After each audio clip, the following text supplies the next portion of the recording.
UniFi U6 Enterprise in-wall access point has Enterprise in the name. I'm just home user. Today, I just received it. This video is my day one impressions video. These are everything inside the box, nothing special. This is a beefy wall mount plate, metal, and there are some necessary accessories. Let's talk about the star, the access point itself. The first surprise when I received it was its size. It's much smaller than I thought. Just to compare, the left side is the U6 Enterprise. So later we will check their specs. You will see they have almost identical specifications when it comes to Wi-Fi. But the U6 Enterprise in-wall is much smaller and much lighter and much thinner. I really like the size difference. This is access point. Most people don't care about how it looks, but for whatever reason, Ubiquiti designed the U6 Enterprise in-wall in a way that it has shiny mirror-like surface. I don't like it. I really wish it has the same surface as the other UniFi APs. Okay, that's my only complaint about the looks. Let's compare the specifications for the U6 Enterprise in-wall with its counterpart, the U6 Enterprise. These are the data sheets from Ubiquiti. As you can see, for the most important specifications about access points, the MIMO, they are identical. For throughput, they are the same. Antenna gains, there are slight difference. I'm not sure whether it's due to different hardware or just because of some fine tunings for the in-wall access points. If you look through them, the only real difference is about the switch, which comes with the in-wall access point. The U6 Enterprise AP has only one port and is 2.5 gigabits per second.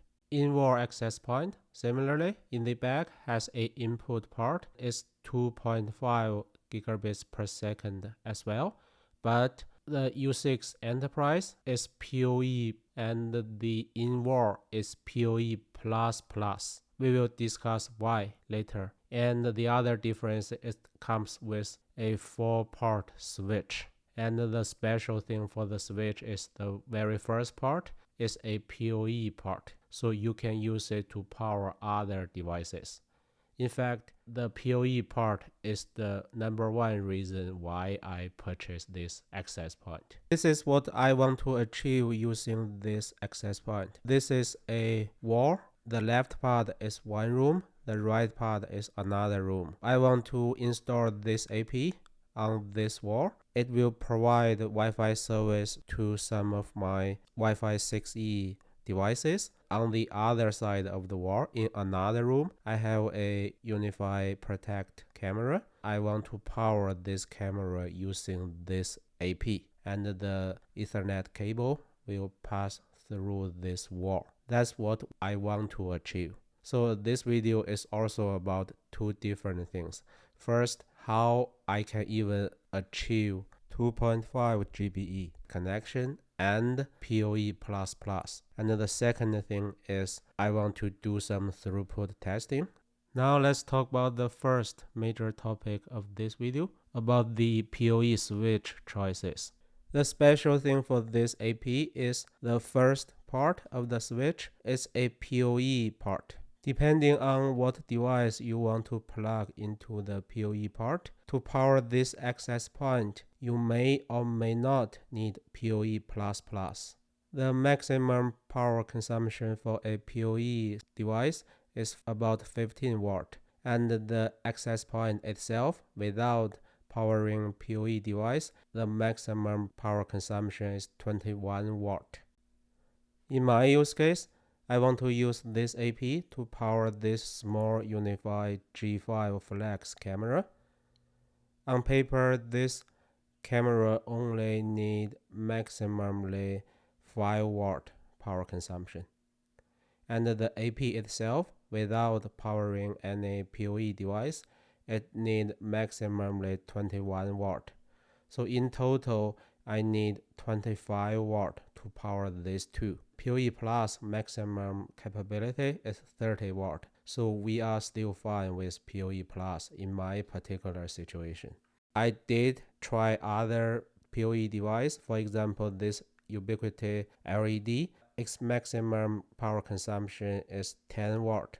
21 plus 10 is 31 watt, slightly over the PoE Plus maximum capability. But in my testing, I don't see any problem by using PoE Plus to power these two. Ubiquiti has multiple enterprise PoE switches in its product line. I'm showing you one example, the 8-port PoE switch. It has 8 ports and they are all PoE Plus ports and they are all 2.5 GBE ports. So on paper, it's not enough to power this AP if it has some load on PoE. But let's see whether it works for me. Allow me to mention several minor things, then we can resume the first topic. First, the wrong link speed shown in the UniFi network controller. So on the screen, you can see the topology generated by the system. The U6-Enterprise-IW is connected to the switch with a GBE link, which is wrong because both the ports, they are 2.5 GBE. Let me go to the system to check what's the real speed. On the screen, in the right side, you see the SSH session to the AP. I already logged in.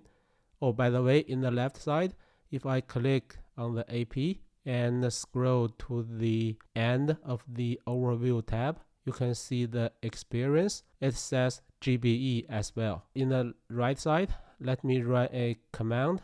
It's called ETH tool, and then I want to show the ETH0 interface. So basically, I want to show the interface details. This ETH0 is the part in the back of the access point. Okay, you can see it's supported modes include 2.5 GBE and advertised modes include 2.5 as well, and the speed is showing 2.5 GBE. So everything shows it is using 2.5 GBE link speed. I guess what really happened is, remember I connect the UniFi Protect camera to the AP, and that camera's link speed is GBE.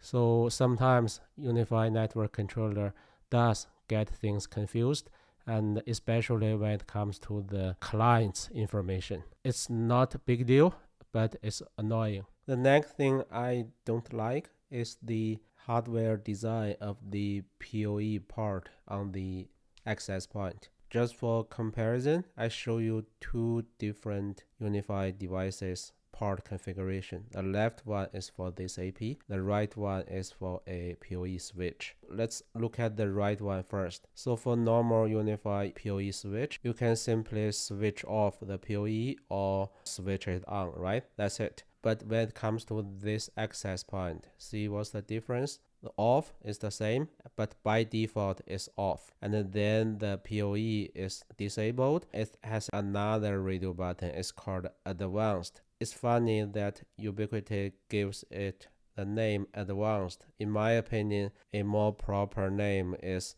dangerous. The passive PoE is disabled. The only possible choice is pass-through. If you know about PoE pass-through, if your device doesn't support PoE, by mistake you plug it into the PoE part, it may do harm to your device. My understanding is the hardware is not as updated or advanced as the normal PoE switch. It's a cheap choice. That's why it only has the pass-through option. Another thing I don't like is after a while, the surface will become very hot. Due to its compact size and loaded features, after working for a while under heavy load, the access point becomes very hot, and the back is even hotter than the front. What you are seeing now is the AP's status when it's just powered on. The temperature is okay, After a while, the temperature gets 30 more degrees higher. As you can see, the 2 or 3 white spots, they have the highest temperature. The highest part is more than 137 Fahrenheit.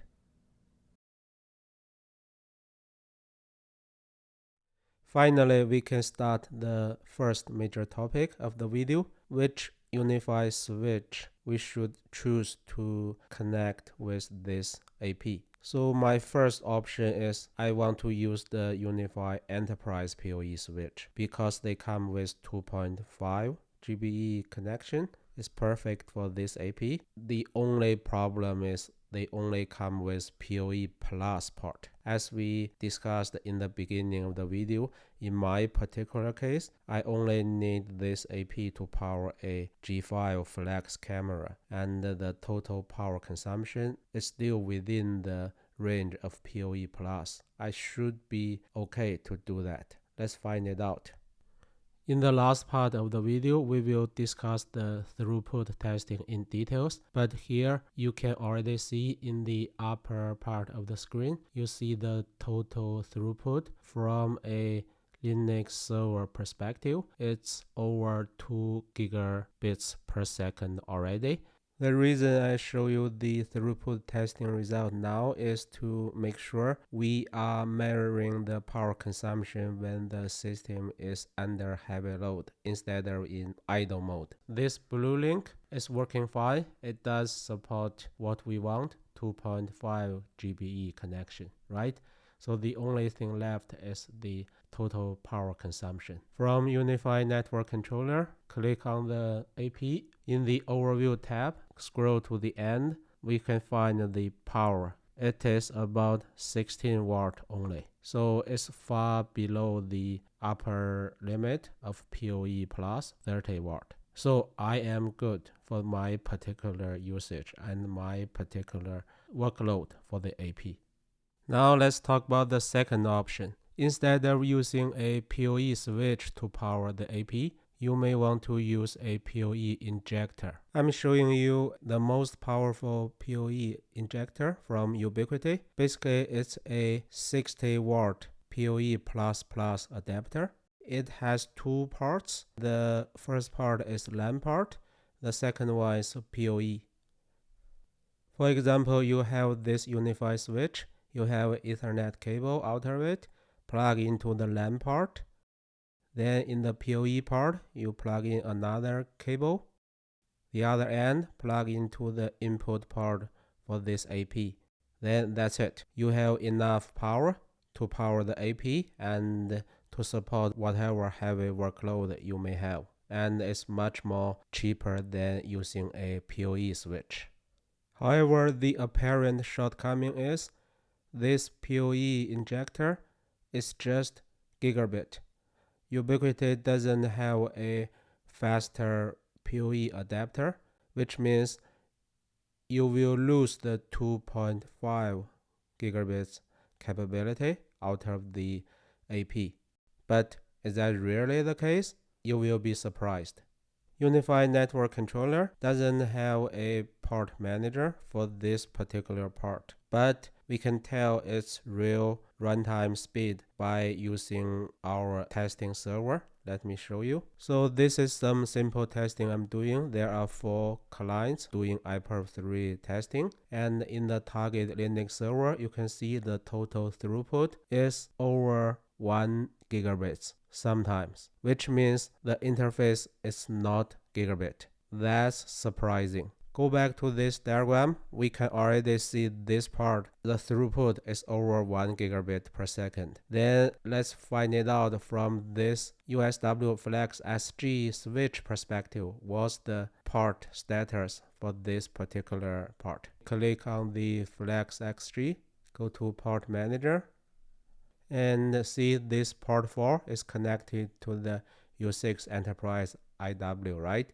See the color? Light blue, 2.5 gigabits. So the physical link speed is 2.5, even though we are using the supposedly gigabit PoE adapter. Let's check Ubiquiti's datasheet for this particular PoE++ adapter. You can see everything is about the power. It even doesn't mention anything about speed. There's no speed limitation. It's just a simple adapter, so it doesn't really matter. Whatever your input speed is, it will support it. I'm searching this adapter on Google. For example, the listing on B&H, you can see with gigabit LAN port. Anyway, it's a benefit. By spending $29, you get PoE++, and then it can support 2.5 gigabits connection. Move on to option 3. This time I want to use a Ubiquiti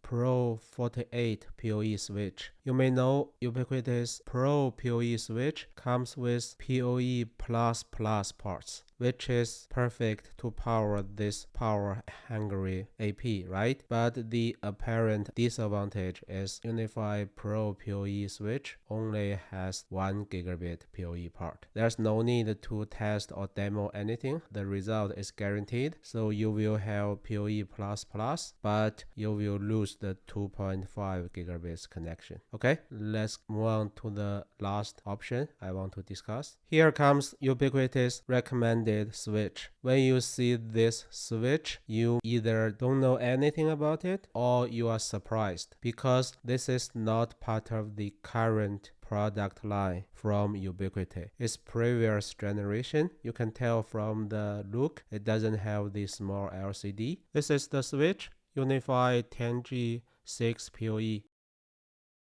So it has 6 parts. The leftmost one is not one of the 6 because it's just a console part. It has 4 RJ45 parts and 2 SFP+ parts. The 6 of them, they are all 10 gigabits. The 4 RJ45 parts, they are all PoE++ parts. Amazingly, for such small switch, it has such kind of power. You can see the switch is very small, very light, very thin. It's a shame Ubiquiti doesn't have a replacement yet, and I don't think Ubiquiti has any plan to release one. This is the last part of this video. It's about the throughput testing. According to the datasheet of this AP, for the 3 radio bands it supports, the total aggregated throughput is more than 10 gigabits per second, but it's aggregated throughput. I want to have one or multiple clients doing busy traffics in different radio bands. Keep in mind that this throughput is on the air rate. It's not the same as the rate we can get from Ethernet part in our computer side. I have a Linux server. It runs 4 different IPv3 server listening on 4 different ports. Then I have 4 client computers, 3 Mac machines, 1 PC. They are already connected to different SSIDs, and for each SSID, I already configured to use only 1 radio band. I also have 2 mobile devices, an iPad and an iPhone. They will only do the communications between themselves. They will not reach out to the Linux server. So in this way, I will add loads. Keep in mind that all the 4 clients, their traffics have to go through the 2.5 GBE Ethernet cable, right? But for the 2 iOS devices, their communications are completely within the AP. Okay, so let's see how it goes. By the way, the purpose of this testing is not try to find the individual fastest speed for a device. I just want to see the total throughput I can get in my situation. So I put the devices in different corners and some of them are not closed to the AP at all. So it's very real world situation. As you can see, even the Wi-Fi 6E connection is not even over 1 gigabit per second. But in the upper part of the screen, you can see the Linux side, the throughput is about 2 gigabits per second. It's close to the maximum limit, the 2.5 gigabits already. It's not very surprisingly good result, but not bad at all. At least in my situation, I'm satisfied already. This access point's original target customer is business. They have hundreds of Wi-Fi devices, so they may have totally different throughput situation. I don't have that many devices, so I can only test with what I have. Okay, thanks for watching this home user's review for U6 Enterprise Involved Access Point.